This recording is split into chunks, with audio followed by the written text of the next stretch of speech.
for coming back to my channel. My name is Lily Grace York, and I am the founder of a boutique marketing firm called Report Agency, where I help creative entrepreneurs guide their path on their branding journey. I'm so excited because today I'm going to be talking about the power of podcasting and how I created a podcast and how you can too.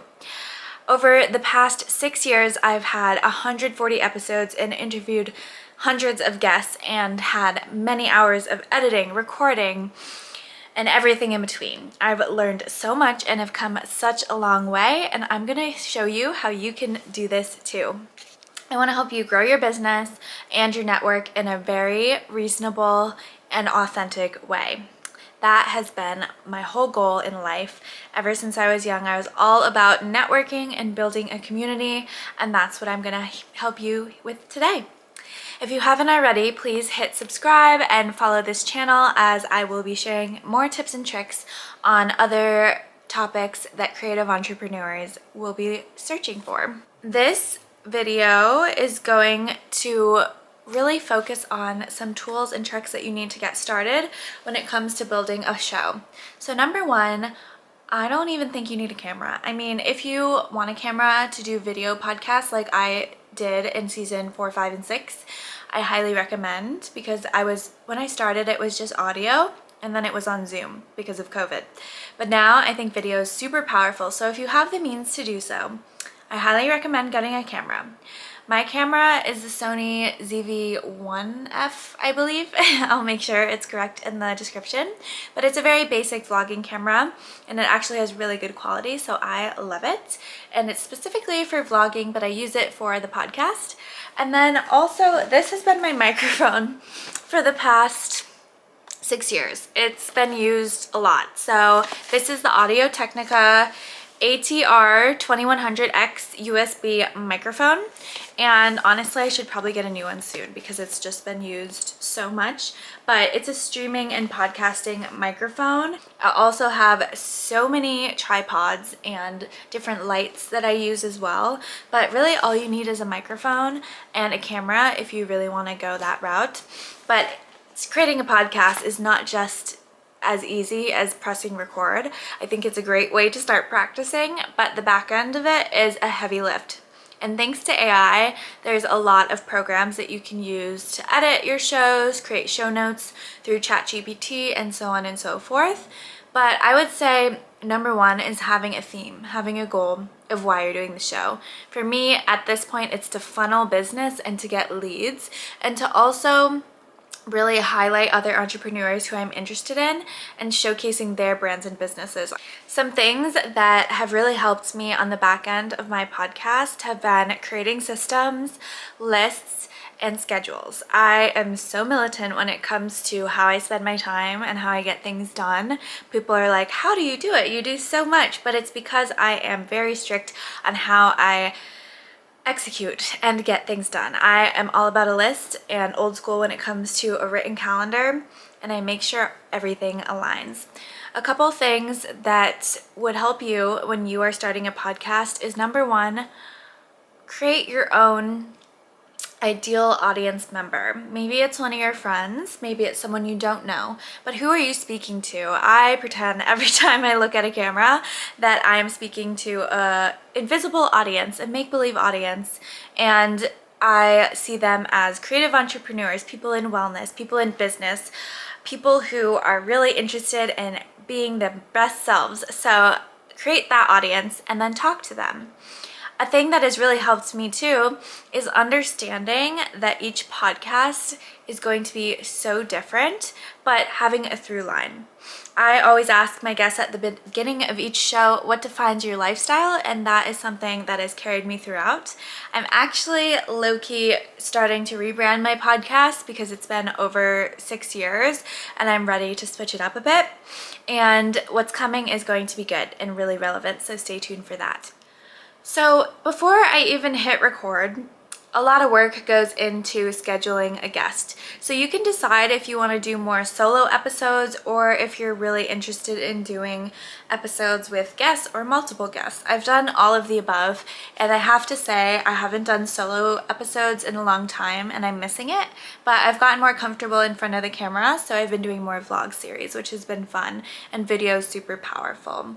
But decide how your show's gonna go, why you're doing your show, and then the behind the scenes work starts. So a lot of times people ask me where I found all my guests. Well, literally a lot of them came from cold calling or cold DMing or just running into someone and being like, oh, I have a podcast, do you want to be on? And I met so many amazing people that way, and a lot of my closest friends are from the show. For instance, Savvy Wynn was on my podcast, let's see, episode 19 back in like 2020 or something like that, and we became good friends after that and have met up all throughout the world, which has been so exciting. I've taken this podcast on the road too. But before I even hit record, you have to find a guest and you have to find a reason to have a show, whether it be relevant to the world, to yourself, or to the people that you are showcasing this podcast to. It needs to be purposeful and have an intention behind it. So out of pure curiosity, I found hundreds of people to talk to, and that is how I found the guests. And I think the common thread between all of my guests is that they are creative. They're creative entrepreneurs. They're problem solvers. They're maybe at the beginning of their journey, in the middle, or they're starting over and relaunching something. And a lot of it is focusing on creative endeavors. I've had a lot of podcasters on the show, doctors, financial advisors, and so on and so forth, but it's been a wide breadth of really creative, interesting people. So before the show, I reach out to them to confirm a recording date, whether that be in person or online. Nowadays, I really only like to do in person because I think it's more powerful that way and you can read the energy in the room better. And I share with them ideas for the show. I share with them the recording date, how long the episode's going to be. I come up with the title based on a theme that they want to talk about, and then a number of questions below. Not for them to send back to me, but just for them to really focus on honing in on the topic that they really want to focus on in the conversation. A lot of times my podcasts are hitting 5 birds with 1 stone. So for instance, Kathleen Kingsbury was on the show and she launched a book. So we talked about not only what she does being a financial advisor and expert, but also how her book tied into that and helping women become wealthy entrepreneurs. So it was also in alignment with her book launch, just like with Monique Lecomte and a number of other post authors that I have done the show with. So crafting your episodes so that people know what to expect has been a big thing that I've learned too. Some people are more nervous than others and they'll come in with a bunch of lists and ideas, but what I really learned over time is the best episodes come from natural flow, and making sure that I am in a good state myself is so important. I've gotten into some podcast episodes where I'm really tired or stressed out, and that is just not a good thing. So my best practice would be to record in the morning early on when the lighting's great, I'm feeling great after a workout, so that I can really bring my best self to the camera and to the show. So a lot of work honestly goes into the pre-recording of the show. The recording itself, I would say, is 10% of the amount of time that it takes to actually come with one podcast episode, because I don't have a team. I have AI and Chat GPT, but other than that, it's just been all me, which is probably silly. I need a team. So I'm hiring if anyone if anyone needs to help me. A lot of groundwork goes into play before I even get the guest to my recording studio. My recording studio is literally my living room. I'll show you right here. You might recognize the chairs right here. This is Michaela and I's house, and it's perfect, honestly. Those chairs are perfect club chairs for recording. Sometimes I record on the couch as well, but it really depends on how many guests. And I'm all about sound and creating good lighting and making sure that it's silent. So you really have to think about a lot of these different things depending on if your recording's in person or online.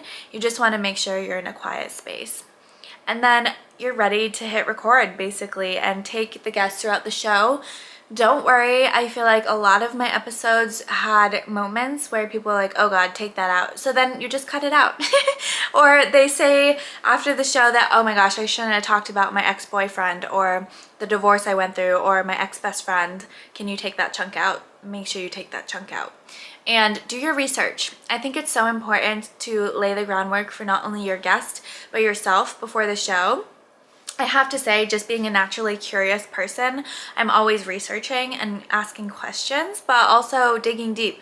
So a lot of my times my guests I will know through another person or a past guest that I've had on, so asking them questions about this person, also looking on their websites, their branding, understanding what people need and why they do what they do was a big part of why my podcast has been successful. And a lot of times too, these guests that I have on the show become my clients. It's a really great way to build trust with people and not only have them pitch what they do to the world, but pitch what you do and how you can be of help to them. So it's a real amazing way to have a two-way street. And I have to say the podcast itself is amazing because what other time do you get to sit down with someone for 45 minutes to an hour and a half and let them talk about themselves? It's a real pleasure and an honor to have someone talk on a show about their journey. It makes them feel seen and heard in a safe space. And I've had tears on the show. I've had people share some really deep and meaningful things. And I really feel like a form of therapy in a way for me. I've learned so much. And also it's been fascinating over the years who I've attracted when it comes to the guests. I feel like I've gone through my own healing journey and the guests that I've had on have been just impeccable in taking me throughout that journey. The second thing would be to create a goal for yourself. What is the goal of this podcast? I know so many entrepreneurs who want to start a podcast and they're like, I don't even know how to do it. But I think where you need to start is having a theme and a why. Why are you doing this? What is your goal of doing this? For me, it was creating a brand, a community, and really focusing on SEO, which is search engine optimization, so that my website became a place where people could find so many other resources and other entrepreneurs. So for instance, when I had Marcus Hamblin on the show, on my podcast, I really focused on his blog post about his business, Flourish and Foundry, so that every time someone searches Flourish and Foundry or Lily Grace Lifestyle or Marcus Hamblin or Boston Creative, he will pop up. So it really is helping not only me and my brand, but their brands as well. So we're rising and lifting other people up along the way. So that is something that really helped me create a really strong community. The whole reason why I created a podcast was because I wanted to create community and practice communication. 6 years ago, I started in sales and I spoke way too fast. I said like and every other second, and I really didn't know how to listen to people. But what I learned from the podcast was actually how to listen, how to communicate, and how to really read energy in the room, which was invaluable and something intangible that I will take from my own podcast. So for you, if you're creating a podcast, obviously get the gear, start practicing kind of behind the scenes. If you listen to my episode 1, 2, 3, or 100, like I've come a long way since. So your first few episodes are not going to be great, probably. But the thing is that you just want to start. At the end of the day, it is so important to just get in front of a camera, practice on the microphone, and get comfortable with it. You might sound like a fool the first 800 times like I did, but you really start to get comfortable and learn your lessons along the way. Also, if you're interested in doing a podcast, I would say have a system in mind. So for me, I've built it out over the years, but when I started, I had a specific folder on my cloud drive and I saved all the episodes there. I use Podcasters for Spotify when it comes to my platform for podcasting. There are a couple others out there. It used to be called Anchor, but now it's called Podcasters for Spotify. And then I have a website which has a RSS feed. And this is all technical stuff, but Google will tell you how to do this, and that's how I figured it out. But you need an RSS code or feed to connect to your podcast. And then from there, you can connect Spotify, Zencast, Apple Podcasts, all the different platforms that podcasts are rolled out onto. to then have your podcast go out there automatically every time you edit and upload a show. After recording a show, I honestly listen to my episodes probably at least 5 to 7 times before launching it. Between the video and the audio, and then the video and audio, it's a lot. And from there, after editing my show, I would create an intro, an outro, and maybe an ad somewhere in between. Having consistent music or a consistent intro and outro will really make your show sound professional.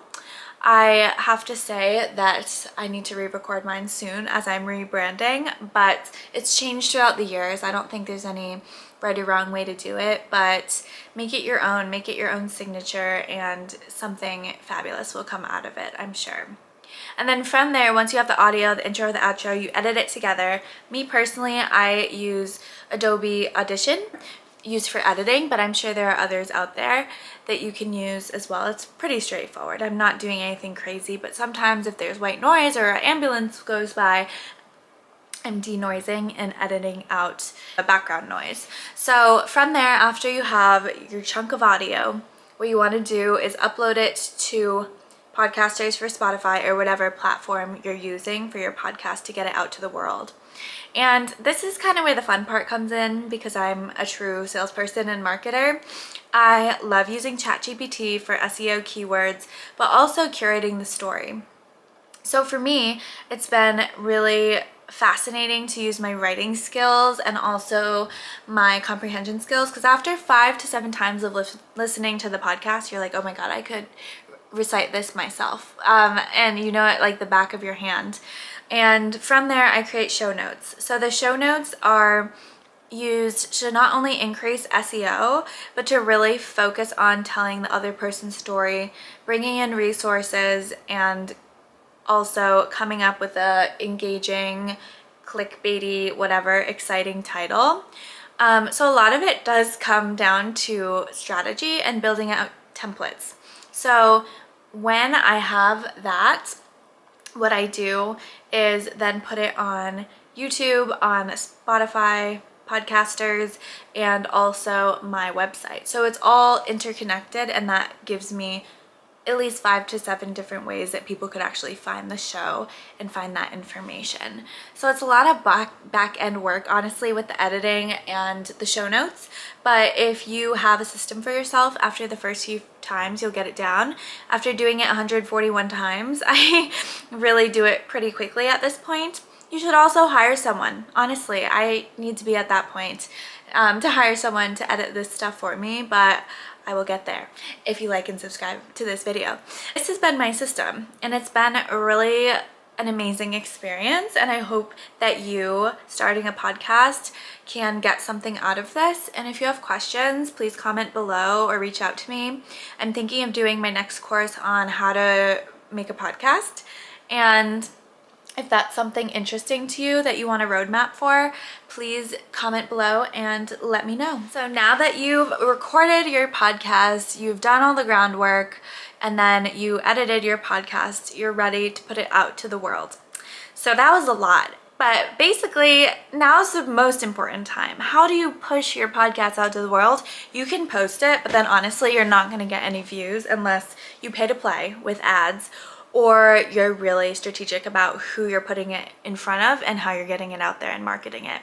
So at the end of the day, you could have the best podcast in the world, but no one would know unless you're marketing it and getting it out to the right audience. So for me, that is through email blasts. I have a mailing list. It's also through my own Instagram, my personal Instagram, and the Report by Lily Grace Instagram, and also setting standards with my guests that they need to share the show with their audiences. So it's been a strategic play in the way that I do this, because I'm not only wanting to build my audience, but I want to build my guest audience as well. So it's a two-way street, and it's been incredible in that way, because a lot of my guest audiences are similar types of people who would want to listen to a podcast and learn more about marketing and branding.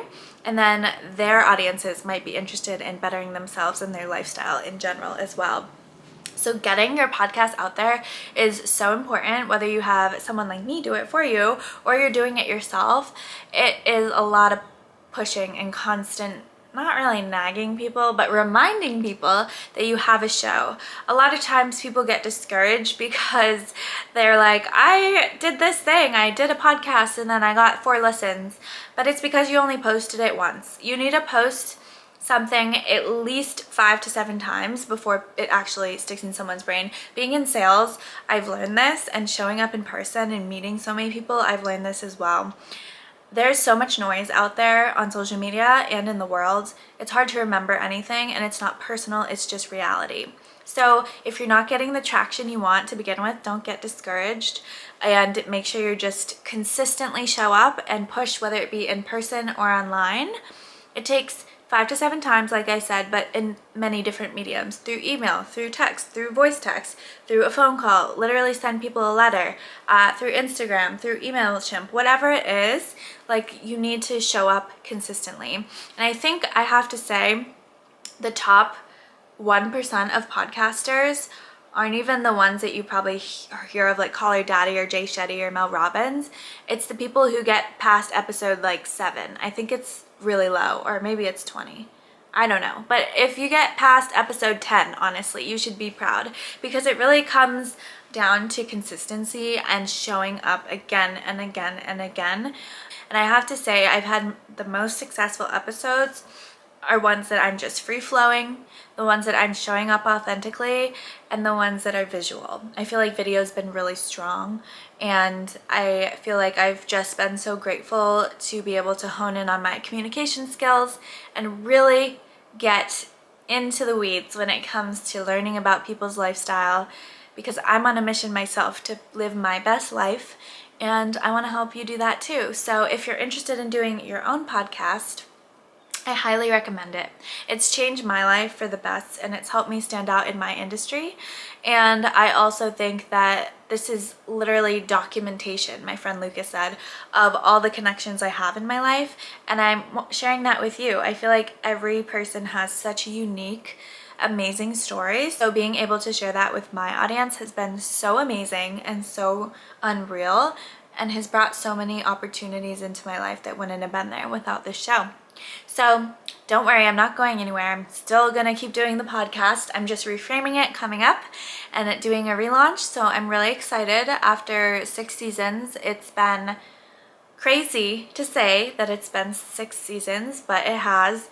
And I hope that you reach out if you're interested in doing a podcast, and that this video didn't scare you in wanting to not do one, because it is a lot of work. Anything worth it in life is probably a lot of work.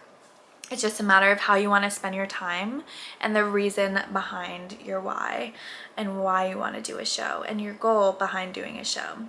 I have to say, people think I'm so nice and all the things, which I am, but I am very strategic, and this was a big strategic move that has paid off in my life, not only monetarily, but just for the fulfillment that I've gained from it has been something invaluable to my life, and I feel like will take me to brand new places that I'm excited to go to. So if you liked this video, please like and subscribe, and stay tuned for more. If you want a course, like I said, DM or text below. Go follow Rapport by Lily Grace on Instagram for more, and if you want more videos like this, I want to hear from you. I hope that you start your own podcast, and if you do, please comment below so that I can check it out and make sure I follow and rate you.